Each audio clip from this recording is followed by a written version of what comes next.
Vocês já vivenciaram uma amizade saudável? Eu estava pensando recentemente em como, anos atrás, eu era rodeado de pessoas que às vezes eu chamava de amigo, mas que na verdade eram somente conhecidos. Hoje em dia, sendo uma pessoa bem mais madura, eu percebo que quantidade é completamente diferente de qualidade. Quando eu falo de qualidade, eu quero dizer que nem todas as amizades vão nos apoiar em todas as nossas decisões, porém elas sempre estarão ali para o que der e vier e vão entender completamente o nosso lado. Eu, particularmente, não sou aquele amigo extremamente presente que manda mensagem todos os dias ou conversa todos os dias. E eu acho tão maduro da parte dos meus amigos de entender que tá todo mundo na mesma sintonia. As pessoas, elas têm as suas vivências, têm os seus trabalhos diários, e às vezes a gente acaba se perdendo no meio disso tudo, e algumas amizades que nem condiz mais com você acaba te cobrando de coisas que não faz o menor sentido. E eu acho muito importante a gente ter consciência disso e ter consciência das pessoas que a gente quer ter por perto. Eu digo Esse é o Lucas Barreto, tá? Ele tá falando sobre a amizade saudável e logo que ele terminar eu vou começar a minha fala para esse contraponto. Olá, tudo bom? Sou Vinícius Siqueira do Colunas Tortas, sou mestre e doutorando em Educação e Saúde pela Unifesp e aqui eu falo de análise do discurso e teoria social e esse é o Contraponto, um quadro do Colunas Tortas em que eu uso algumas referências bibliográficas para falar sobre alguns assuntos. isso porque tem amigos próximos meus que se hoje eu chamar aqui para casa e não quiser tomar nenhuma tacinha de vinho e só quiser conversar 100% são, eu vou conseguir me conectar completamente com eles, independente se a gente está um pouco alterado ou não.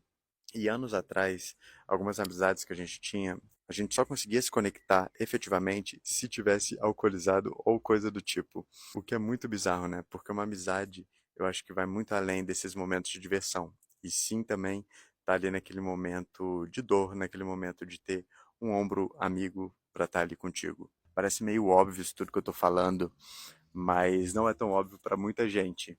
E eu descobri isso algumas vezes durante minha vida, onde eu já tive algumas cobranças, eu já tive coisas do tipo, e que eu precisei me impor e falar que tipo não condizia mais com quem eu era e não condizia mais com o meu estilo de vida.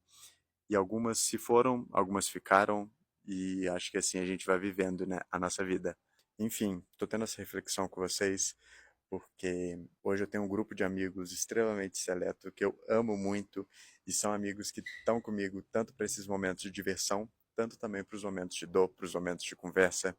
E isso é uma coisa que a idade vai trazendo, esse amadurecimento vai trazendo. E é tão lindo vivenciar isso. Enfim, viva uma amizade saudável. Queria falar um pouco sobre isso da amizade, mas eu queria puxar um pouco para o lado da cumplicidade. E eu queria falar sobre como a cumplicidade é uma trama, e uma trama necessária. Pierre Bourdieu, a partir da noção de hábitos, nos apresenta uma nova forma de lidar com a aparente segurança sentida por nós enquanto sujeitos em diferentes espaços que a gente participa. O hábito seria um sistema de disposições práticas para a gente agir no mundo, disposições práticas essas que a gente, a partir delas, gera de maneira criativa diferentes formas de estar no mundo. Ao mesmo tempo, a partir do mesmo conceito, a insegurança, o vacilo, também é concebido, mas aqui como um desalinhamento entre a doxa de um campo, doxa são as regras do campo, é como ele funciona, como um campo social funciona, e o sistema de disposições do sujeito no interior desse espaço. Um desalinhamento entre doxa e hábitos. Se a doxa é o senso comum de um campo social, o hábitos fornece as disposições para operar a partir desse senso comum, para ser conquistado pela ilúsio, portanto, para ser conquistado pela obviedade de que o jogo vale a pena ser jogado. Eu gostaria de adaptar essa construção conceitual num nível interacional usando Erving Goffman como base. Ao se acomodar em um novo local, em um novo palco de uma dramaturgia social nova, o ator social ele pode ou não estar adequado ou sentir-se adequado para participar livremente das interações sociais. Por exemplo, para participar de um debate no interior de uma livraria reconhecida por ser o berço de um público intelectual, né? Tô dando exemplo ilustrativo. Essa sensação de estar à vontade, ela é diretamente ligada ao domínio da linguagem, dos conceitos, das teorias que são praticadas e da performance performance corporal ligada às práticas discursivas dos outros atores sociais no interior desse mesmo espaço. Ou seja, tem tudo a ver com a competência na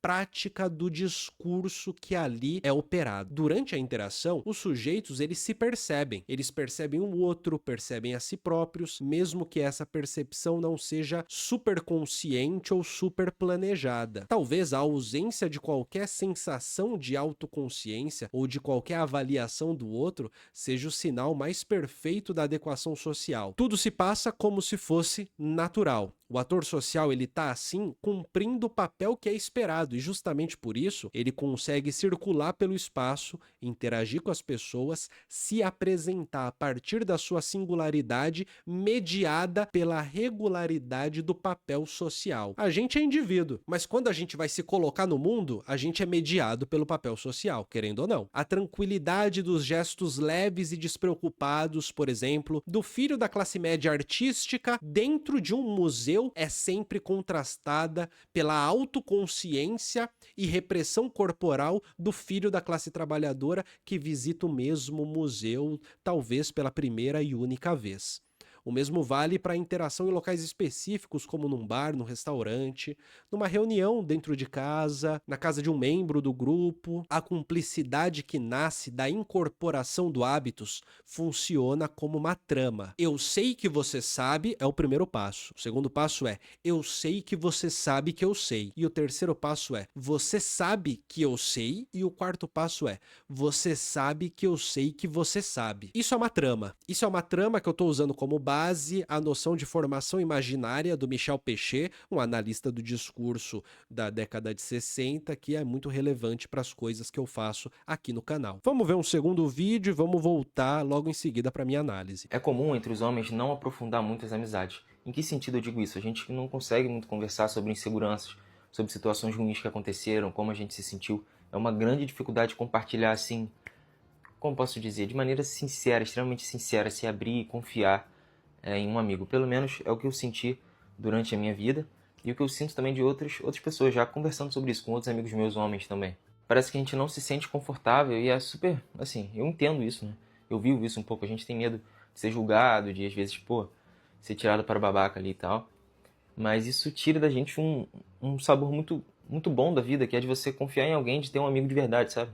Aquele cara que você vai contar, que você vai... Pô, irmão, tô passando por isso, e você compartilha as coisas. É um cara ali pra te abraçar também quando você precisar, sabe? De você estar ali com ele, de vibrar com você. É um tópico difícil, um tópico sensível, assim, que durante toda a minha vida eu percebi isso. Que homens que acabavam compartilhando mais as coisas eram meio jogados meio de lado. Ou, tipo assim, não, esse cara aqui, ele é meio esquisitinho, né? Não sei o que, nessa piadinha aqui, pelo amor de Deus, né? 2025, mas...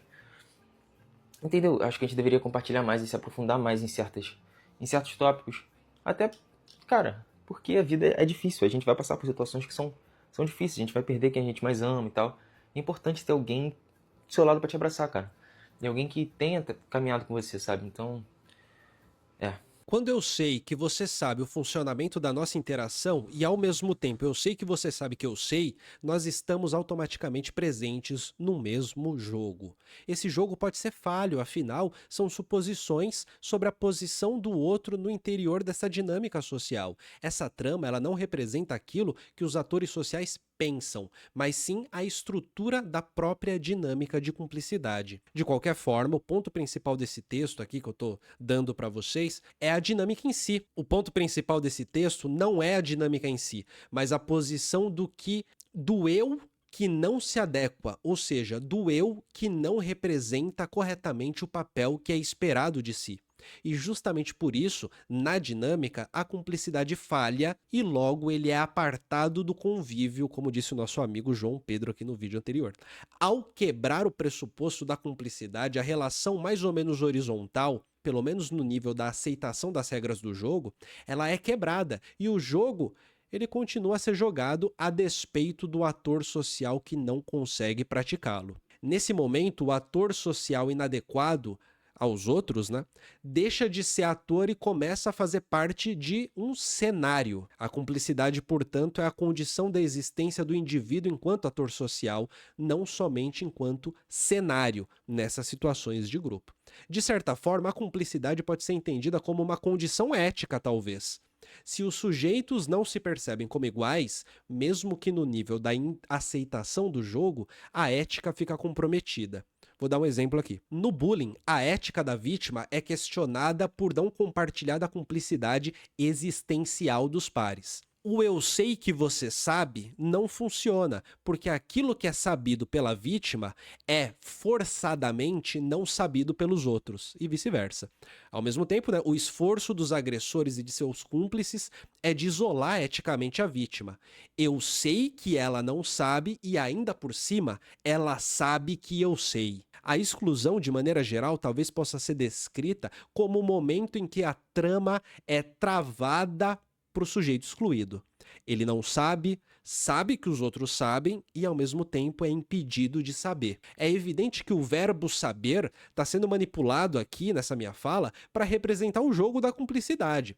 Mas ele pode ser interpretado como uma representação do movimento de pertencimento. Eu não pertenço, vejo que você pertence e sei que nunca vão me deixar pertencer. Tipo isso. No fundo, eu sei que você sabe, mas eu não sei exatamente aquilo que você sabe. E, ao mesmo tempo, sei que nunca vou saber. Ou seja, antes do isolamento físico do sujeito inadequado, que não pertence ao grupo de que ele participa ali da dinâmica social, há o isolamento ético e existencial. Pode-se entender que o isolamento físico é, portanto, a concretização de um isolamento já sentido e, sendo assim, é até previsível. A cumplicidade, como toda trama, quando é quebrada, separa aqueles que pertencem e aqueles que não pertencem. Mas, ao mesmo tempo, é justamente por ser uma trama que também permite ou não a entrada de atores sociais no interior da dinâmica. Uma trama deve ser aprendida e incorporada, se a gente for pensar, né, no caminho, na trajetória, sabe, de socialização, e transformada em hábitos. Mas quando é negada ao ator social, até mesmo o papel esperado dele se transforma para ele em um enigma. Tudo bem? Vou explicar para você o que isso aqui tem a ver com saúde mental. Vamos lá.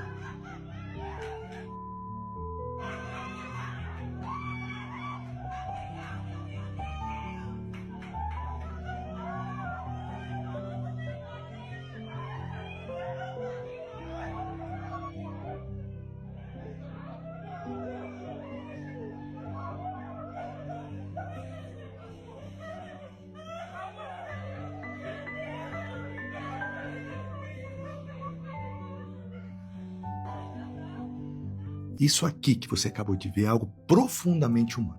Que nesse momento que essa estudante encontra seu nomezinho lá na lista, ela solta um grito que não é só dela, é um grito coletivo. É um som da amizade, quando se transforma em corpo, em coro, em pertencimento. Esses amigos aqui que se jogam no chão, que choram, que riem ao mesmo tempo, são a prova viva de que a felicidade compartilhada é muito mais intensa que a felicidade solitária. E a psicologia tem explicação para isso. Ela diz que as relações de amizade são uma das maiores fontes de regulação emocional que o ser humano tem. Quando a gente está cercado de pessoas que nos validam, o cérebro libera ocitocina. É o mesmo hormônio do vínculo que ajuda a reduzir a ansiedade, a estabilizar o humor. E é por isso que um abraço sincero de um amigo pode ter o mesmo efeito calmante que um remédio. Aristóteles dizia que a amizade é uma alma habitando em dois corpos. E a psicanálise acrescenta: o amigo é aquele que nos permite existir sem máscaras. É quem testemunha a nossa dor sem querer consertá-la. É aquele que celebra a nossa vitória como se fosse a dele. E esse encontro verdadeiro que a mente encontra repouso, encontra abrigo.